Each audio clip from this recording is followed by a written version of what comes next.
उधर ही है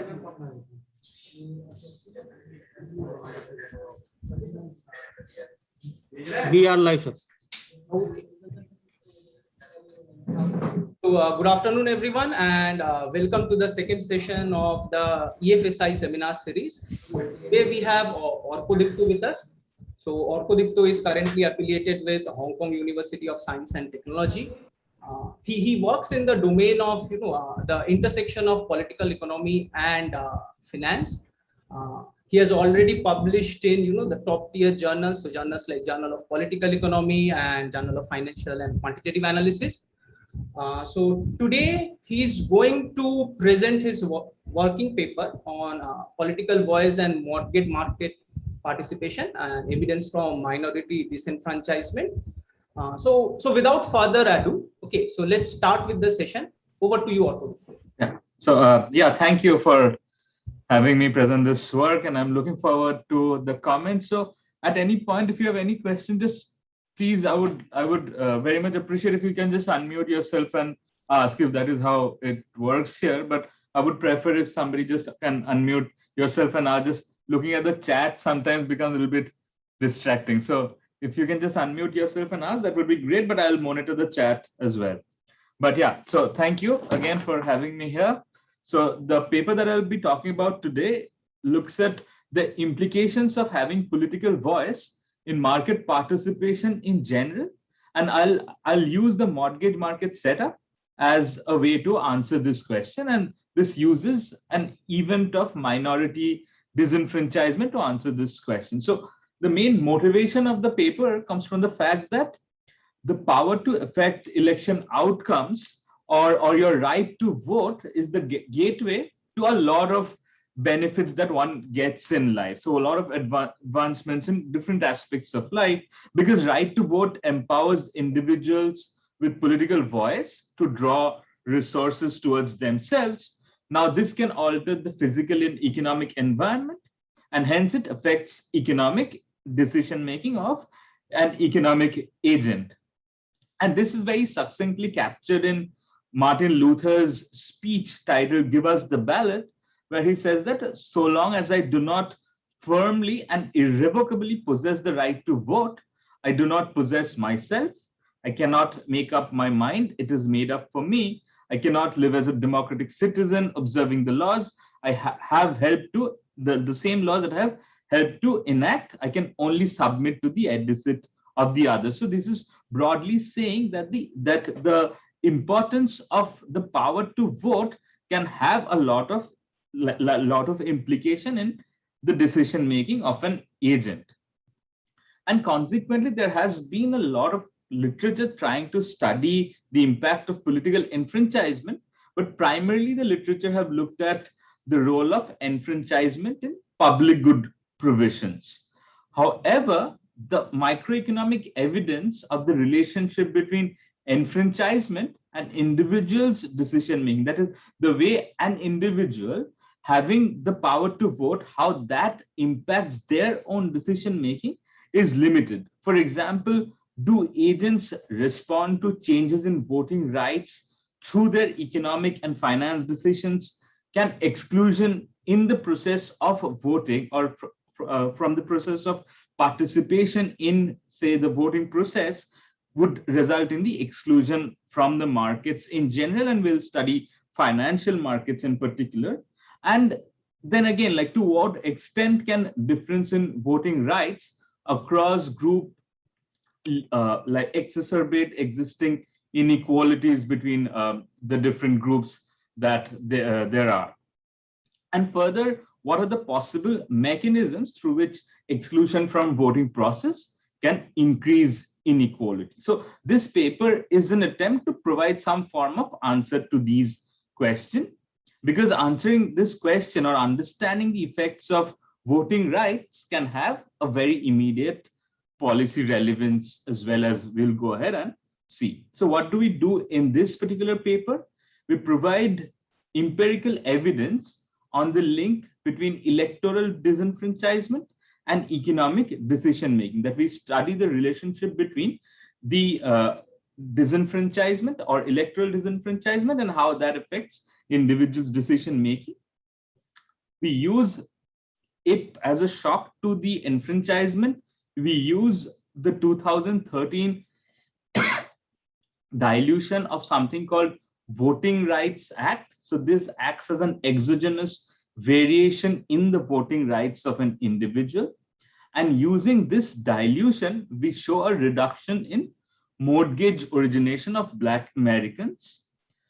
Now, going ahead, we show that the results point to a decrease in the mortgage market participation rather than the reduced access to the mortgage market. So any form of reduction in mortgage market or buying of houses could either be because individuals now participate less, or there could be a supply bottleneck, or there could be a reduction in availability of mortgage to these individuals. And what we kind of highlight is that the results seem to be driven by individuals participating less in the mortgage market, because we see that there is a reduction in loan application in itself.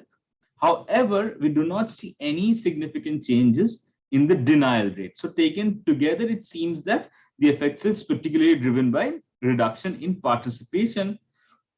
And that is what is represented in the sense that the results show that individuals are self-selecting out of the mortgage market. This can either be a direct effect, that is potentially the lack of voting right can affect their borrowing constraint for which they are reducing their participation, or there can be a pre-effect in the sense that they can anticipate being discriminated in the market, and thereby they're already self-selecting themselves out of mortgage market participation. We also see that there is a flight in demand of mortgages by Black Americans to the Black lenders. So we see that the Black Americans reduce mortgages from the traditional banks, and there is a shift in their demand towards lenders who are particularly focused in lending to Black borrowers. So these are the main findings of the paper in the snapshot, which I'll go ahead and explain in more detail. So now the question is, why is this setting of mortgage market particularly provides us a laboratory to answer this question? So if you think about it, the main question of the paper is that we attempt to understand the relationship between enfranchisement and economic decision making. Now, home purchases is a natural setup for this empirical investigation. And the reason being that home purchases are one of the most important economic choice made by a household, right? If you think of any financial decision that individuals are making, the most important or the most lump sum decision that they're making is buying of a house. You can think of other decisions as well, like say what choice of education or healthcare investments. Those are other important aspects as well, but we particularly focus on this financial decision of buying a house, which has been highlighted in the literature by many others like Raj Chetty and others, that these are one of the most important decision making that an individual takes over their lifetime. Now, home mortgages are, so like home purchases, given that home purchase is one of the most important economic decisions, home mortgages now are an integral part of home purchases, right? So if, say, for example, the 2014 survey of potential home buyers show that almost 70% of all Americans who want to buy a home will need financing. So home mortgages are an essential way to understand how home purchases work. And we particularly focus on this home mortgage aspect of it, because the mortgage, through the mortgage, we can exploit the richness that the data provide. So it has information on the race and location of every borrower. This will allow us with the way that we would want to identify or establish the causal link of the paper. So the data will also allow us to track mortgages from application to origination and consequently rejection. And further, this will allow us to disentangle participation and access in the mortgage market. So just to summarize this a bit, so our main attempt is to understand the causal link between voting rights and economic decision making. House purchase is the most or one of the most important economic decision that an individual takes over their lifetime. Houses, in a way, are funded by home mortgages. So if you want to study home purchases, home mortgages provides an essentially good environment to study it, particularly because home mortgages have all these ingredients that will allow us in the empirical investigation of this paper. So all these reasons taken together, we use this particular setting of home mortgages to answer this question of the relationship between enfranchisement and economic decision making. And also, like, home mortgages and has been highlighted as one of the main reason of difference in home ownership by Charles and Hurst, which says that home difference in a home mortgage application can account for a significant difference in home mortgages across races in the United States. So going ahead, now what is the mechanism through which disenfranchisement might affect mortgage origination? So over here, you can just simply see a very a simple way of what are the channels through which home buyers end up getting a home. So a potential home buyer applies, either gets accepted or rejected, and thereby ends up getting home and no home. So this is just a schematic representation of it. Now, what does disenfranchisement does? It can affect the barrier to apply by imposing a borrowing constraint. For example, disenfranchisement might lead to loss of income, because now when a group particularly loses their voting rights, government do not have any incentive to cater to their needs. That leads to loss of income, loss of potential benefits getting from the government. Sorry, just quickly a question. So now that you're already talking about how the dilution of the Voting Rights Act could potentially create barriers, could we just get a snapshot of what this dilution looks like? What is it that has been taken away? Because I guess for most of us, something that I'll go ahead and in a couple of slides talk more about what this exactly the rule is. But just to understand what I'm talking about is, you lose your the access to vote or right to vote. The exact way in which this particular law affected your disenfranchisement, I'll talk about that in a couple of slides. But just to be sure, I mean, this is already a logical inference, right? So there were some changes to the laws, and the inference that you're making is that this has prohibited people from being able to access their right to vote. I'm conjecturing how can potentially disenfranchisement might act as a barrier to access the mortgage market.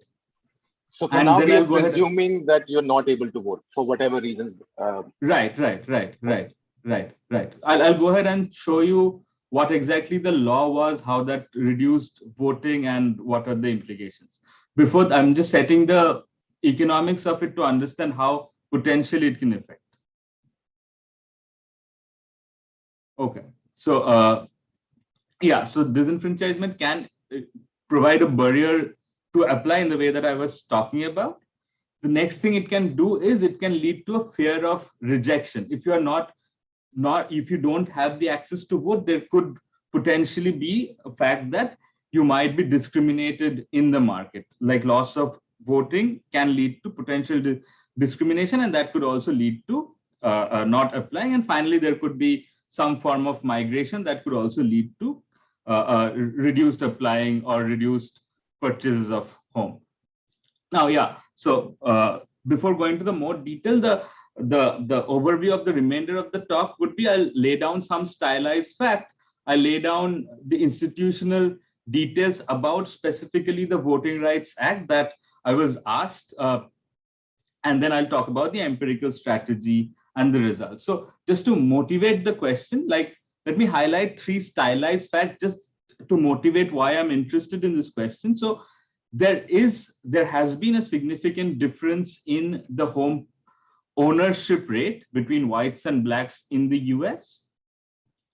And one can see that the home ownership gap, or the proportion of, so in this right panel, if you see, the axis is the proportion of owner occupied houses. And you see that in the areas which has higher black population, the proportion of owner-occupied houses are much lower, and the gap kind of widened after 2013 to 17, which are the period which after the voting right was diluted. So this is kind of the first fact that highlights that there exists some racial difference, and the decline or the racial difference in home ownership became more salient or increased after this 2013, after the voting right was removed.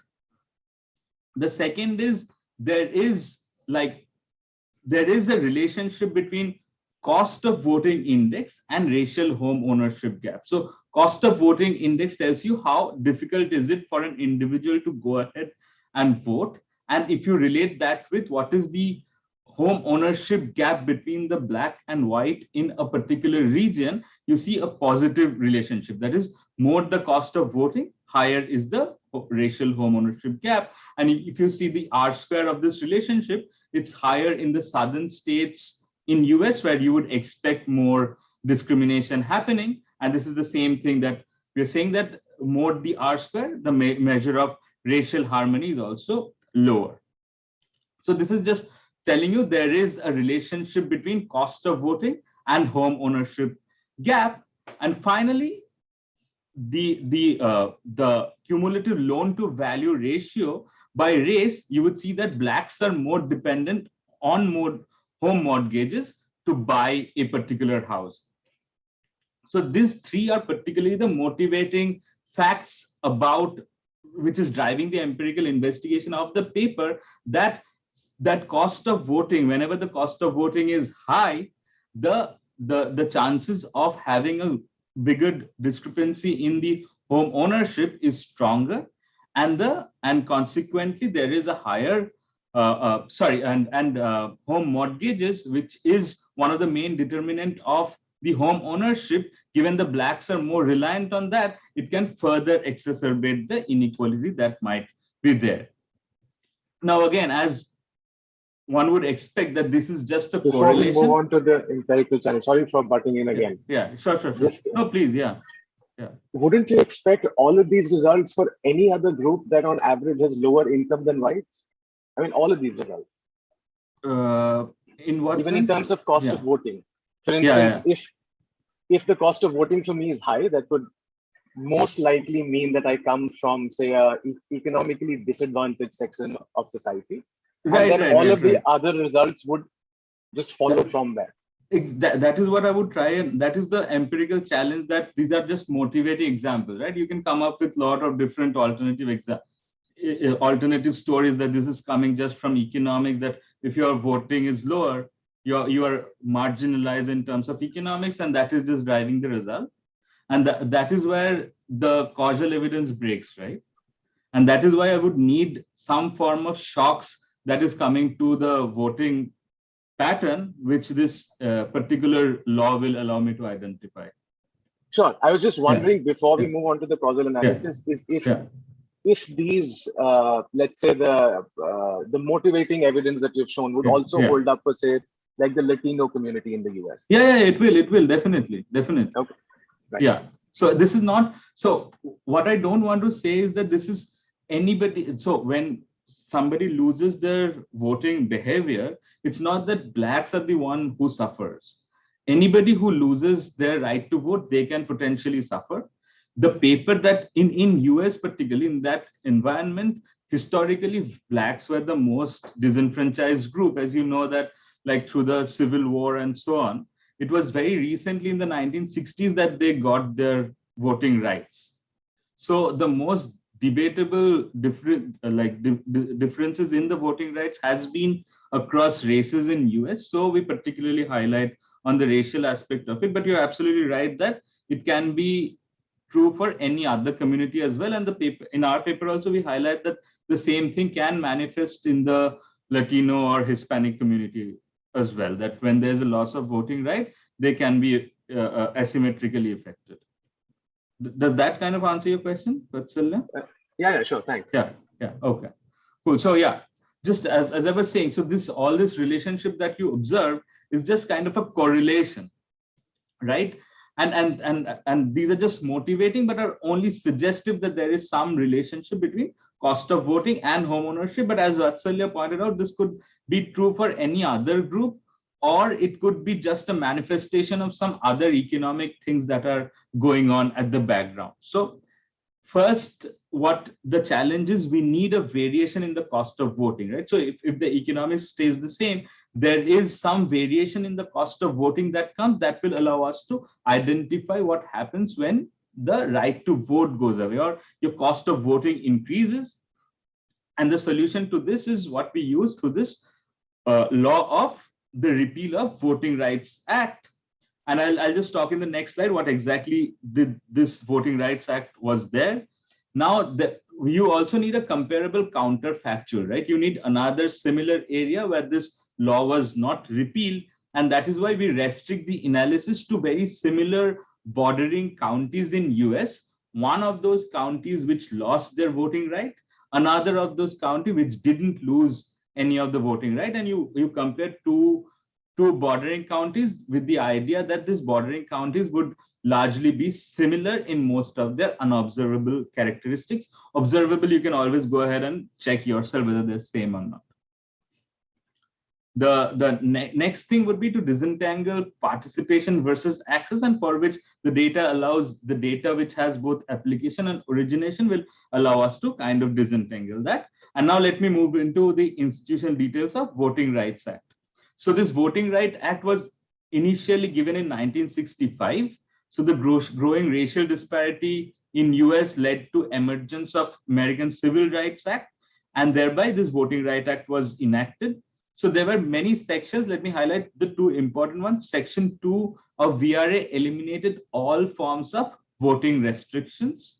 And then there was Section 5 of this Voting Rights Act, which empowered federal authorities with the oversight to protect minorities' right to vote.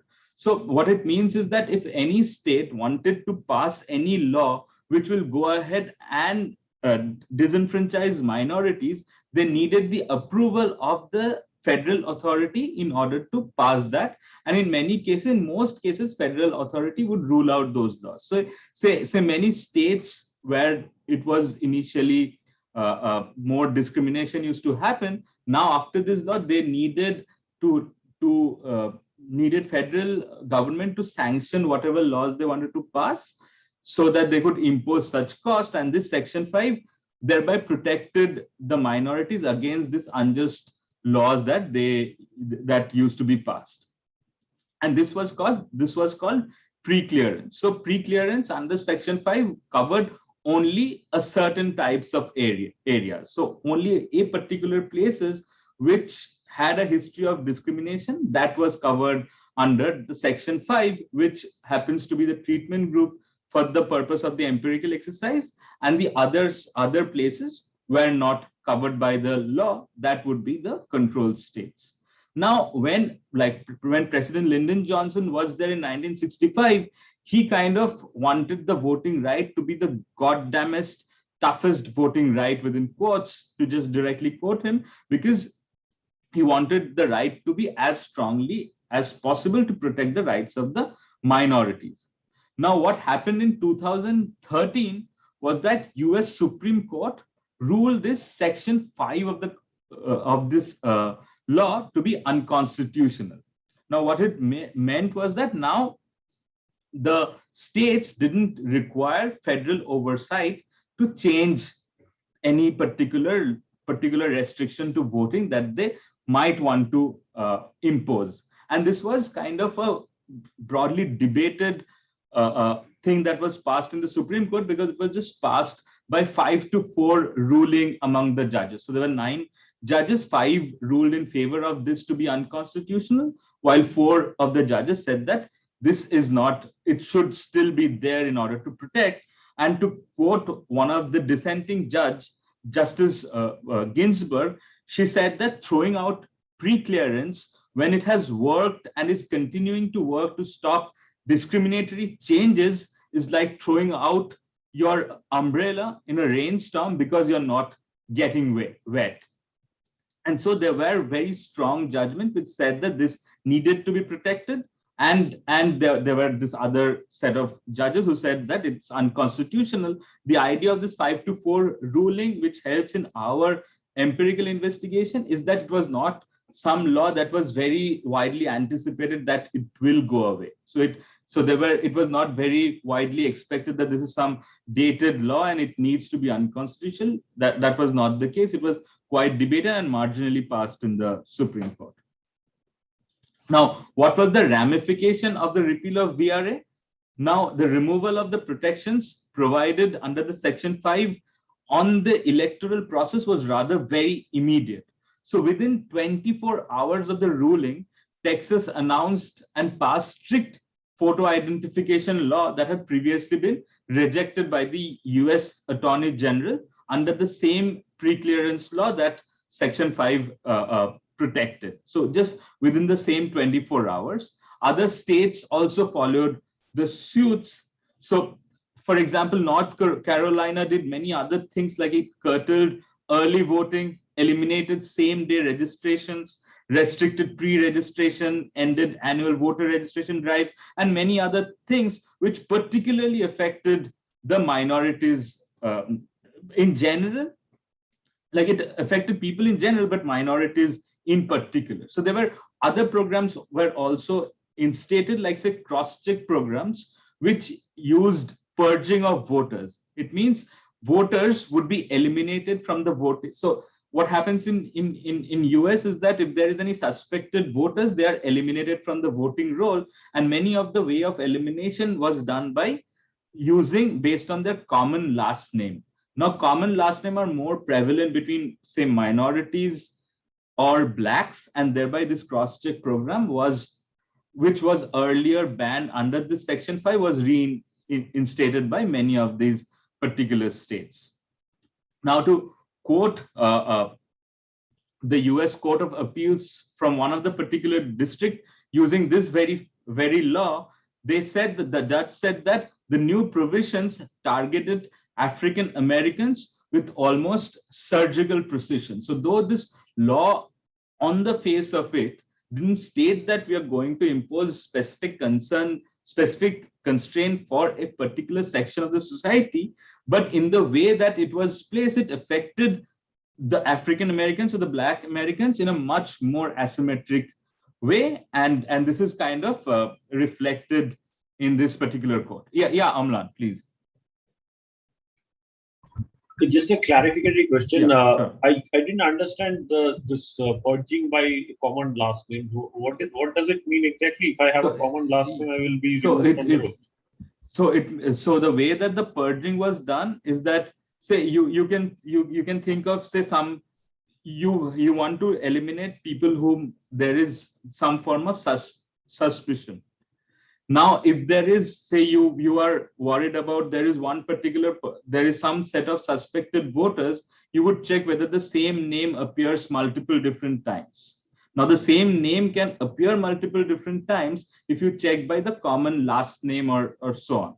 Now, the similarity of name was much more salient in the minority groups, or particularly the Black Americans, because there's the community spanned like a few set of last names. I see. Okay. Thanks. Yeah, Vatsalya, please. So I'm trying to wrap my head around what the empirical strategy is going to be. So please bear with me. Yeah. Should I understand the initial problem statement to read as, does disenfranchisement in areas which have had a history of disenfranchisement lead to withdrawal from the mortgage market? Because the best that you can do is to concentrate on states that actually used the judgment in 2013. And these are states that have a history of discrimination. Right. These are the states that had a history of discrimination in 1965. At that point in time, now I will go ahead and see whether removing that had differential effect in 2013. I'll go ahead and show that there was no difference before the law was removed. So if you bear with me during my empirical strategy, and when I show you some pre-trends and stuff, if you have still question on, I'm assuming your question is these two places are completely different to start with. Yeah. Right? I'll go ahead and if these two places would be completely different, then you would expect that there exists difference even before the law was passed. And that is what I would say, that there is no such difference that existed. So slight clarification on my own position. So that would mean is that this change would be in the historical context.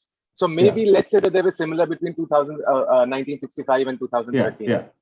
But essentially how I should understand this is that whatever happens in 2013 is triggered for what people knew used to happen, say pre-1965. For instance, if this change was to say happen in New Jersey, I would not necessarily expect the same effects. I'm not sure whether I should go ahead and take like it's difficult for me to give you this external validation. Probably what you are saying is right. Probably it's this particular states which loses their voting right, the effects are stronger. I'm not sure whether if say some place which was perfectly fine in terms of their racial behavior, then certainly this wouldn't be a binding constraint and that wouldn't affect it. Definitely places where protection was a binding constraint, relaxing that would affect it. Great, thanks. So yeah, should I go ahead? Any more questions? Okay. Oh, sure. Yeah. Okay, so going ahead, so I just wanted to highlight whether this repeal of VRA, you can say that this law was just passed and it was not at all important. So just to show some evidence whether what was the salience of this repeal of VRA. Now, the first is I just look at Google Trends in the covered and not covered regions, and I find that the average Google search of words related to VRA was more stronger in the covered areas versus the not covered areas. The second is I just look at voter purging. So the blue bars are the purging that happened in federal elections in 2008 to 12, and the red bars are the purging. Purging is what I was just explaining like last slides, and the purging that happened in the federal elections, in the election from 12 to 16. 12 to 16 being the election which happened after this right was repealed. And I now see the difference in the not covered places versus the covered places. So in the not covered places, I do not see any difference in the purging in the 2008 to 12 and 12 to 16 elections, largely the same. But in the covered areas, the areas that were protected under the VRA, which led to loss of protection after 2013, you see a significant jump in the purging of voting. So these laws actually had implication in the ground. If it would just be something that would just be time trend, then you would have seen the same effect coming in both the not covered and the covered places. But this is just showing that in the covered places or the covered counties, the purging was much more stronger than the not covered areas. Where in particularly not covered areas, there were no difference in purging between the two federal elections. And finally, this is the Omlan, please. Yeah, go ahead. So the Google Trends is for what time? Is it so this is around the period of 2013. Okay. Yeah, around the period, because people definitely started searching before, because it was already coming out in the media that the case is going to be passed in that day and so on and so forth. But it was not known what is the decision going to be. Okay. So the thing was, I think the law was passed in June 2013, and we look at searches starting from 2013 January to 2013 December. So is there any sense of this building up over time? That I can check. So you're saying that whether the importance of it went up or not? Yes, because it's important that this is not anticipated, right? So what is not anticipated is what kind of decision is going to come. So that the ruling of 5-4 ruling kind of tells you that it is not completely anticipated. Otherwise, there would be kind of ruling in one particular favor in itself. But definitely the importance is high because people are interested in knowing what the decision is going to be like. People want to know about VRA. So this is just So the idea of this, at least the idea that we wanted to do this, is saying that it is not completely irrelevant. People want to know that what is happening with the Voting Rights Act, and that is why, and it's much more stronger in the covered counties. Okay. And finally, just to show the voter turnout, we look at the difference in voter turnout between the black and white voters before and after the elections. Sorry, my bad. So we look at voter turnouts in the places which have more black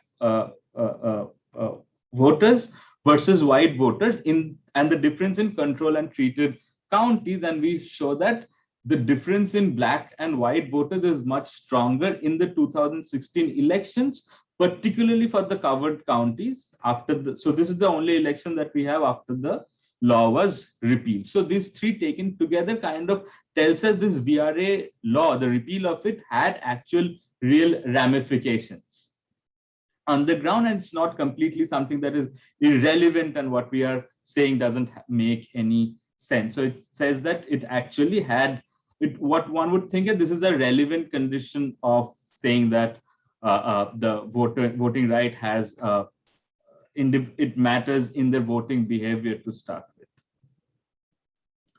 Yeah, now the empirical strategy. So if you see these are the blue places are the places that were not covered under the Voting Right Act, and the red counties are the ones that are covered under the Voting Right Act. And as Vatsalya was also saying long time back, that these two places are completely different and there can be a lot of other stuffs going on, and it's not reasonable to compare one red state completely with another blue state. So this is not red and blue in terms of their political perception, but just covered versus not covered. So what we do is we restrict the sample to only the bordering places. The idea being that in the bordering counties, the macro factor would be largely be similar.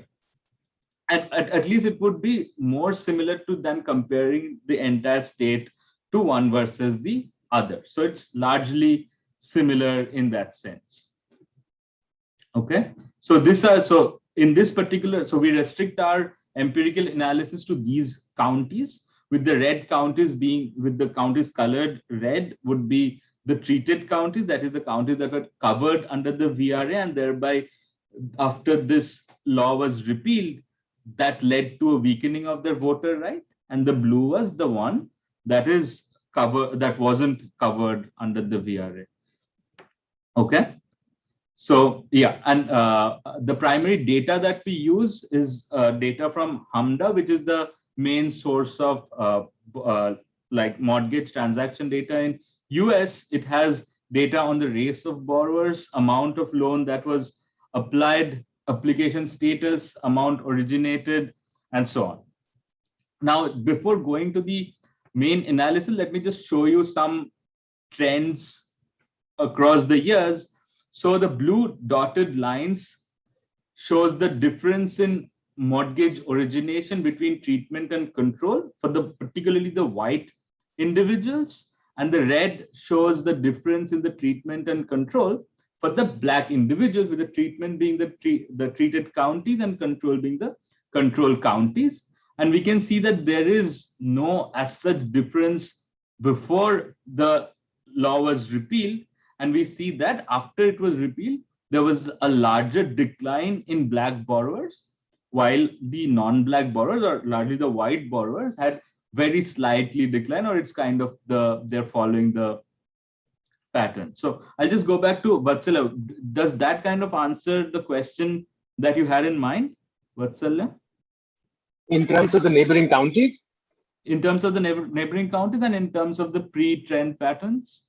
So pre-trend patterns, I would have two short questions. Yeah, sure. One, I mean, there seems to be a divergence before 2010. I'm sure that has something to do with the housing crisis that happened like a couple of years before that. Cool. There is certainly difference in blacks and white, but if we extend it, we can extend it back as well. So there is no as such difference that happens.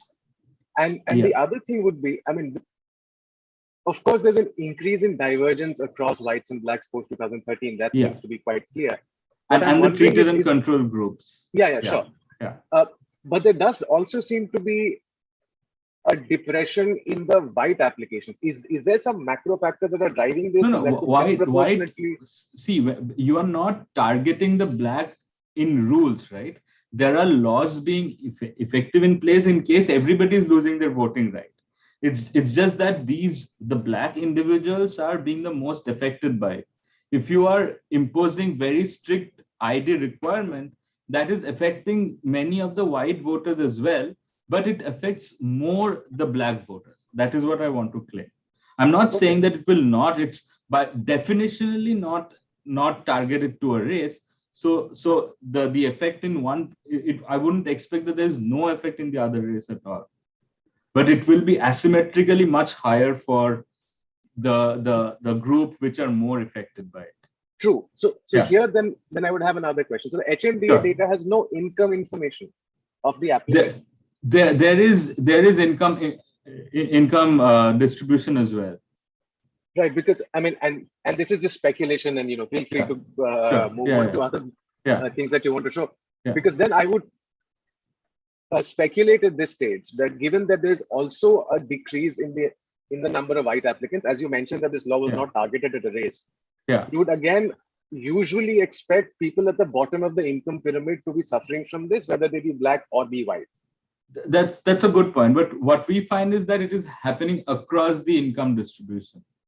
There's no particularly strong, of course, it's not there in the presentation per se, but if you look at individuals who have income above say $300,000 US, we do not see much difference there, but below that, across all the income brackets, you see this difference happening between blacks and whites.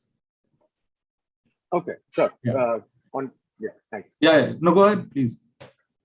Oh, I just because you would expect these laws which restrict access to say be able to vote, affecting people really at the bottom. So if somebody is say between 200,000 and 300,000, you would expect that they will not really be limited by.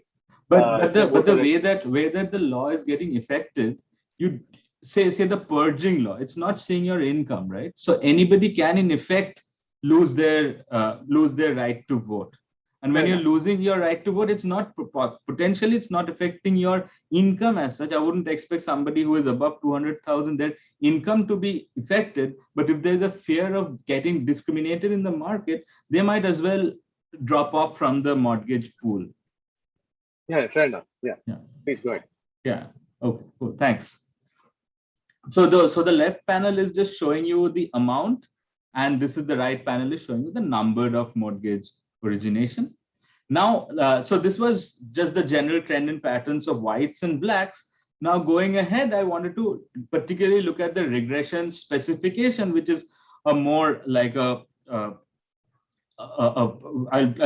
take into account more controls and fixed effects and so on. So the baseline specification takes you regress your primary dependent variable, which in our case it's mortgage origination of or mortgage origination application and so on of a race R in county C in the time T.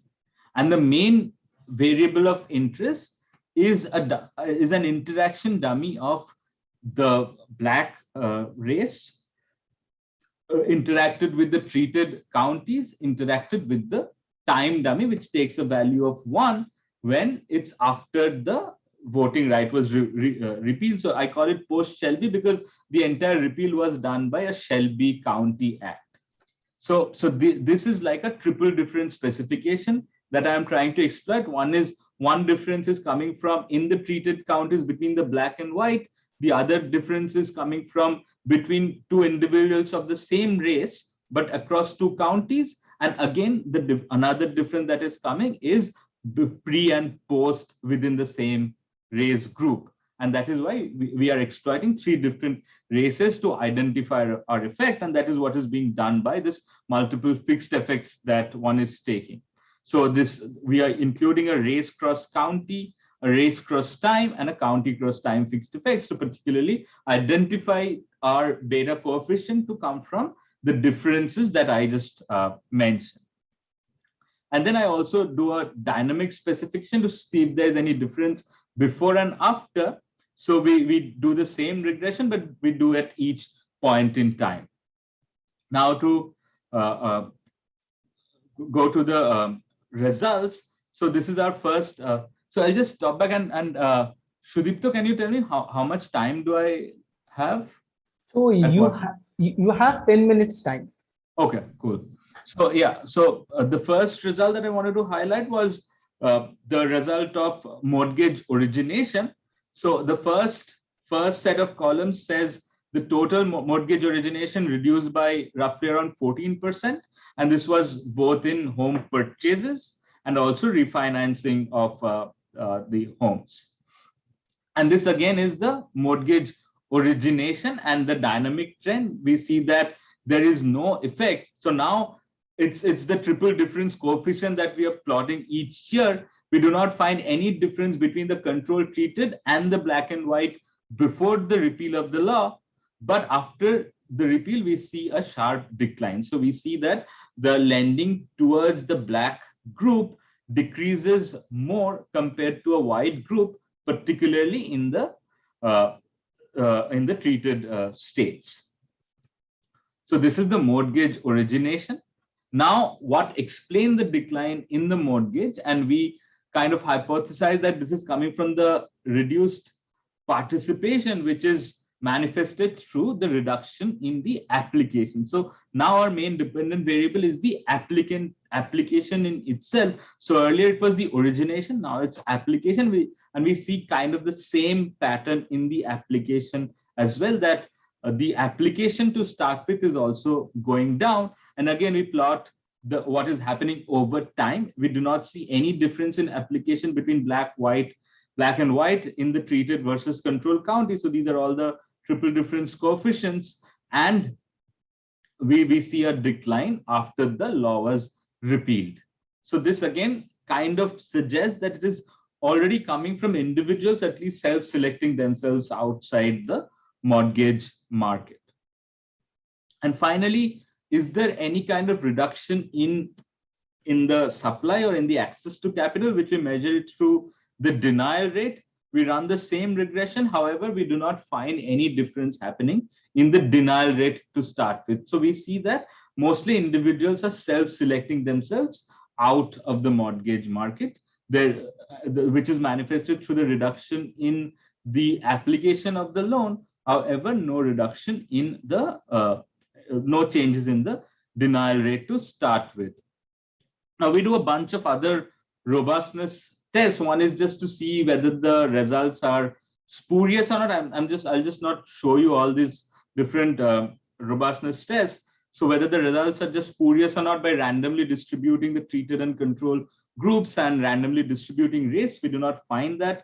We kind of do a falsification test by, instead of using your bordering treated group, we use the other side of the control as another, like a false treatment group. We do not find anything over there. We do another test which uses a regression discontinuity specification. This comes from the fact that when the initial law was done, those particular counties which had less than 50% of voter turnout for the black group were particularly only those counties were kind of protected under the pre-clearance. And then it was expanded to many other counties. So we use that 50% voter turnout in 1965 as sort of exogenous changes that had given rise to this selection of counties between treated and control, and use their bordering counties, and use other counties which marginally had a higher voter turnout. We use the regression discontinuity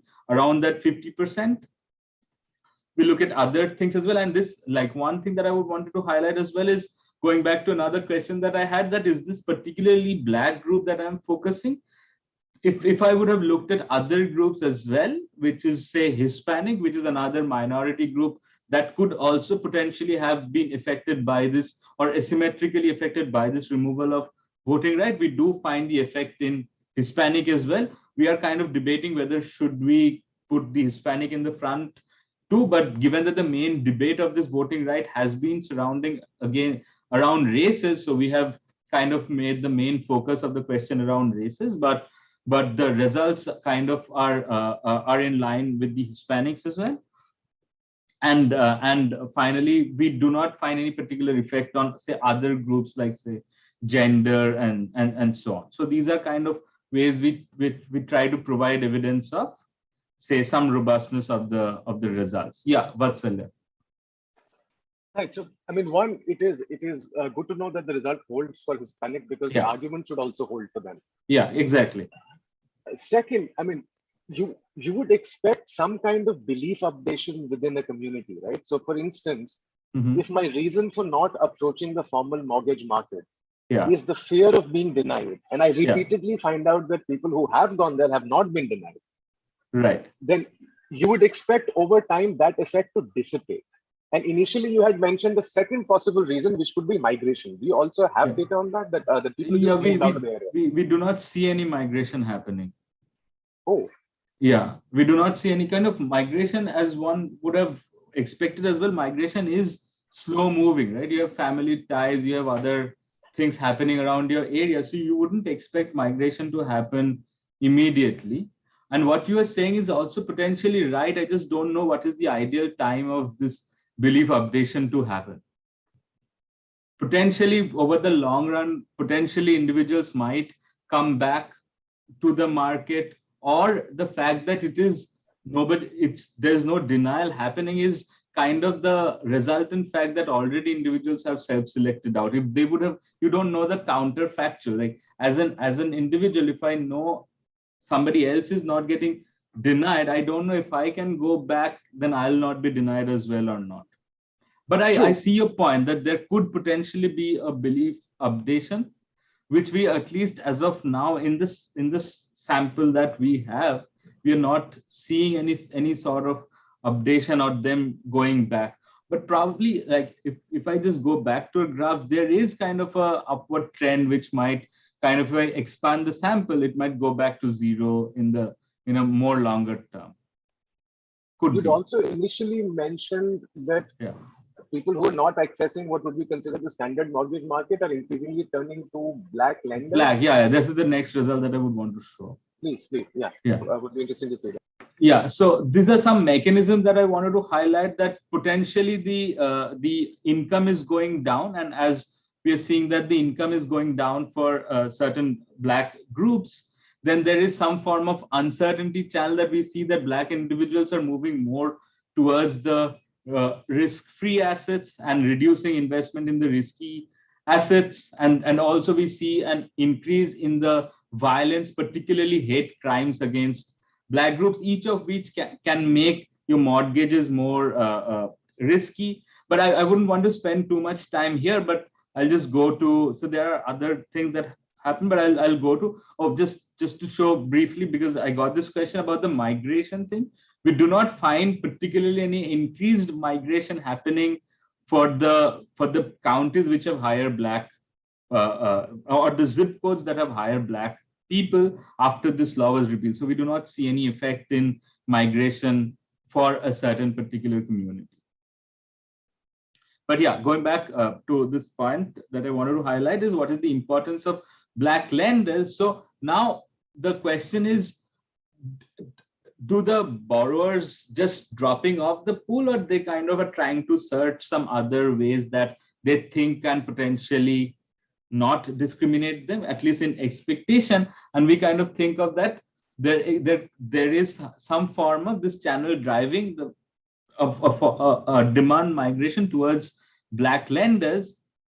And what we do is we group banks as banks which particularly cater to black Americans, potentially that have greater than 90th percentile during this 2010 to 13 period, or in any other period that you can think of. Now, these lenders are also classified by FDIC as African American community banks.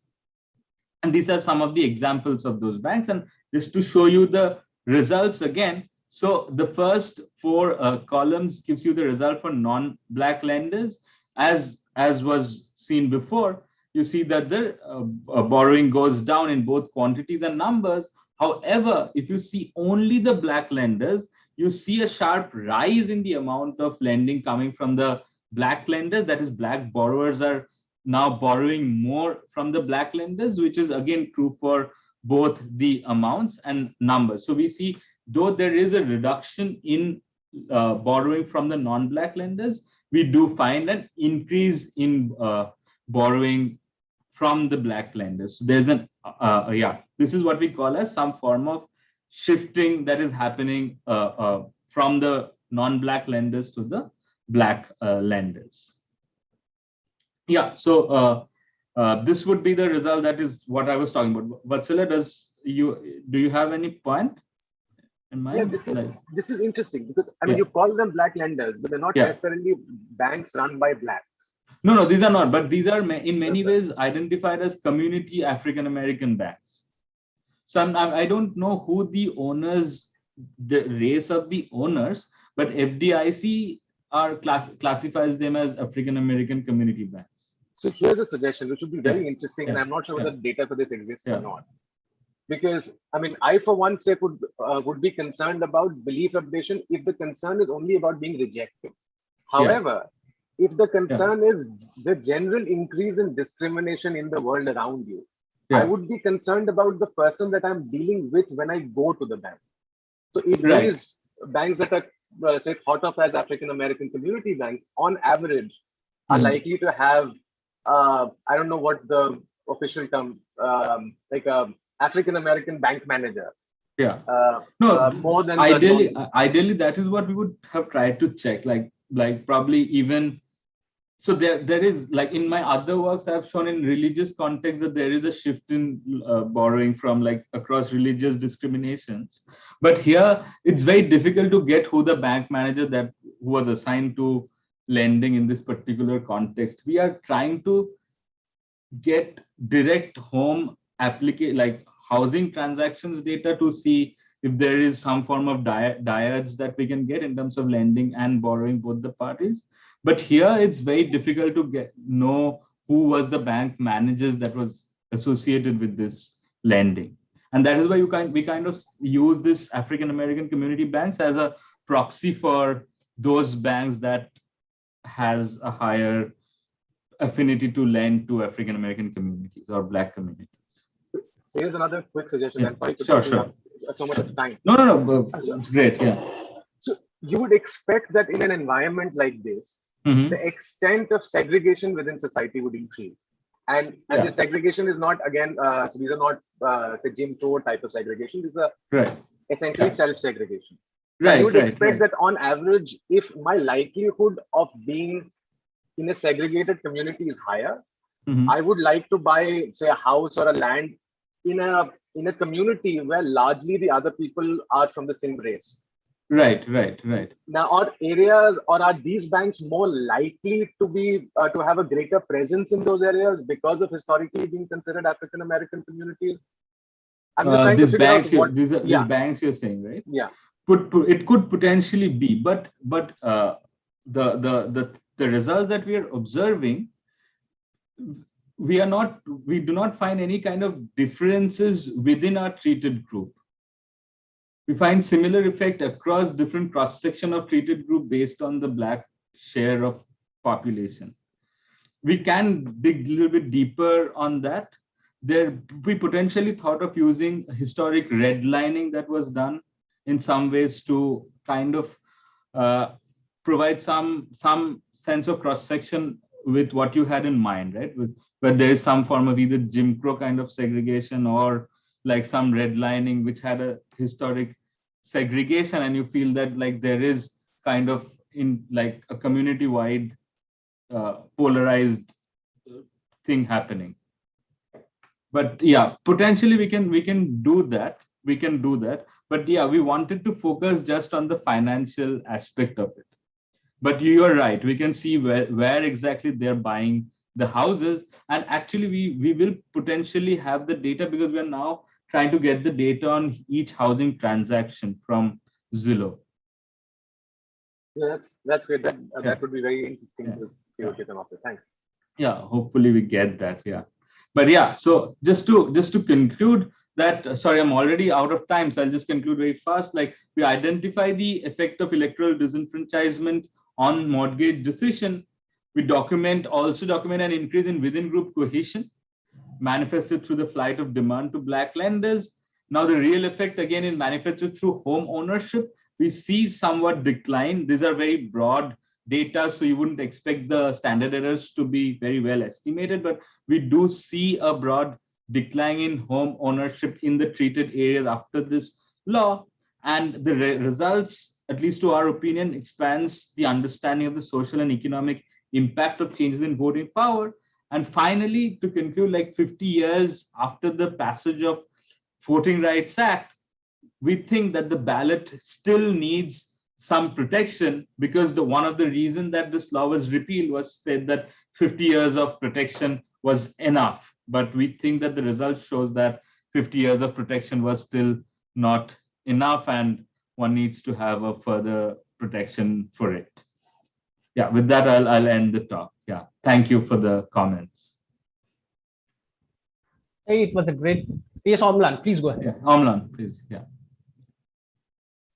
So actually, I got disconnected in the middle because of the internet. So I have a couple of clarificatory questions about the specification. So this is at so the regression is at an individual level, right? No, the regression, I group the data in the county level. So we collapse the data at the county race time level. Okay, so this is one observation for a particular county race. In a particular race, yeah. So this is the specification. Okay, that's the average thing for the. Okay, fine. Yeah. So any reason why you are doing this? So why not do it at the? See, first we wanted to. So firstly, we will not be able to take much of an individual fixed effects, because each individual hardly has more than one mortgage application in the data to start with. Ideally, we would have wanted to see one individual before and after, but given our identification stems from this broad county specific law changes that happened, we did not want it to blow up the sample to artificially increase the power. But if we do all these tests at the individual level, all the results will be the same. But say we want to study the number of black applicants in an area, we can't do those tests at an individual level. We can do, like, say, a dummy regression where an individual is applying, the individual who is applying, whether he's a black or not, we do those tests. But given we want to comment on the amount of black participation, we thought it would be better to do it at an aggregated county level. Okay, sure. You can also include simple county and these fixed effects here, right? Yeah, we have county cross time, county cross race fixed effects. So why only the interactions? Why not the simple? No, the interaction will absorb each of these effects, right? If you have county cross time, you by definition is having both county and time. Okay. So county cross time will span the county and time, right?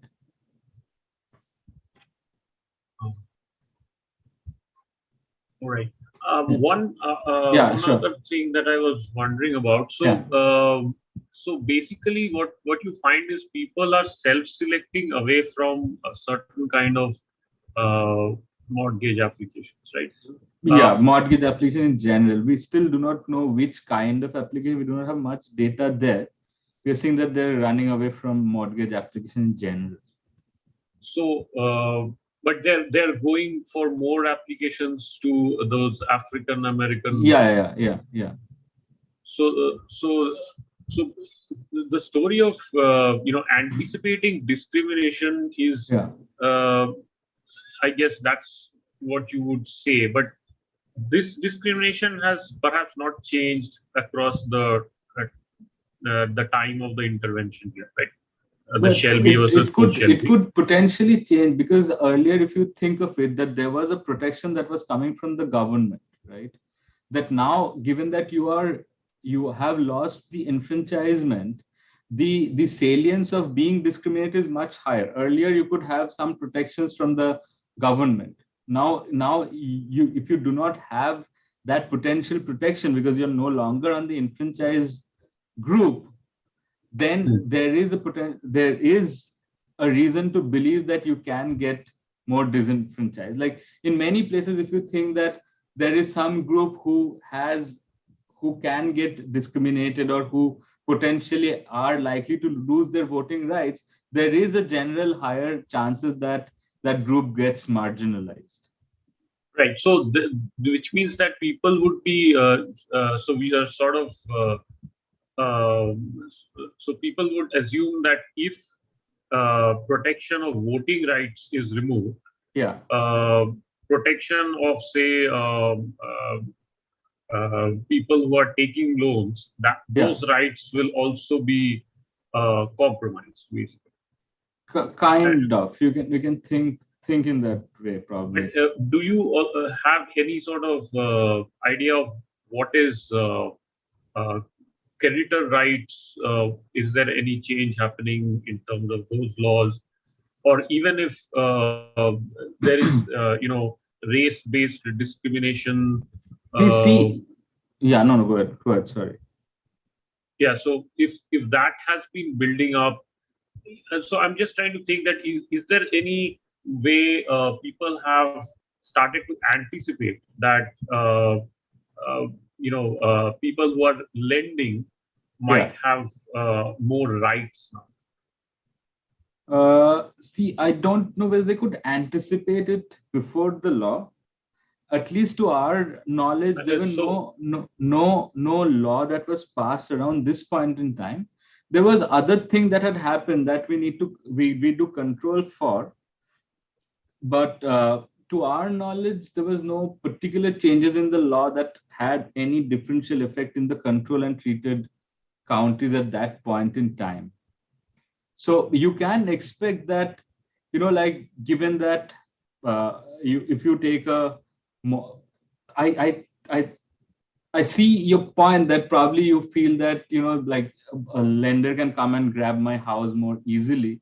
And that is why my cost of borrowing is increasing. I would doubt that. Then I would think that it is potentially coming more from, that could be an explanation, but I don't know whether that is going on or not, that there is some additional rights that are going to the creditor because of that. But certainly there could be a fear of getting rejected because that the lenders can manifest their potential discrimination just by rejecting their loans. There could potentially be even higher costs that would even strengthen our results. I don't know whether that is going on as well or not. But at least just to say in terms of the laws, I don't think there was any laws that was passed, particularly in the states, in the control and treated counties, based on creditor rights at that point in time. I see. Okay. Yeah. One last thing is that when you show those year-wise estimates, there's an increase in confidence interval when you go to more recent years. Is there any particular reason for that? Is there any? Yeah.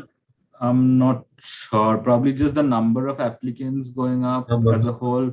I'm not sure. Actually, I don't know. I have to see why the bands are going up. All right. Okay, I think that's all from my side. Yes, but thank you. Thank you for the comments. I think Ishan has a question. Yeah. So we have actually overshot. So we will take one last question. Okay. So Ishan, please go ahead.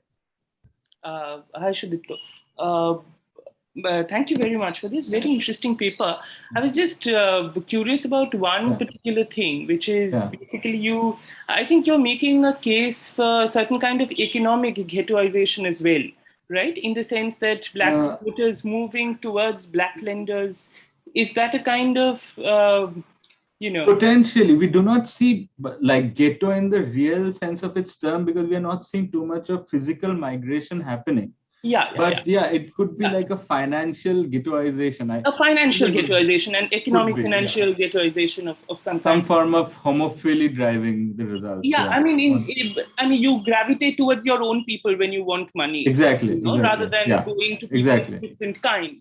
Exactly. Right. So, but I mean, if I may call it a financial ghettoization, do you see a certain kind? Do you see any pattern in that? In the sense that, say, you were saying that there were borrowers of all income groups, for example. That's right. People with more vulnerable employment or with lower income groups, they moving more to the black lenders rather than those who have more stable sources of income or higher income. Would that be a certain kind of pattern that can be noticed? We didn't find any, but to be honest, we didn't check very thoroughly on every group, so to say. But like broadly classifying groups, we didn't find any particular group which had any statistically different impact.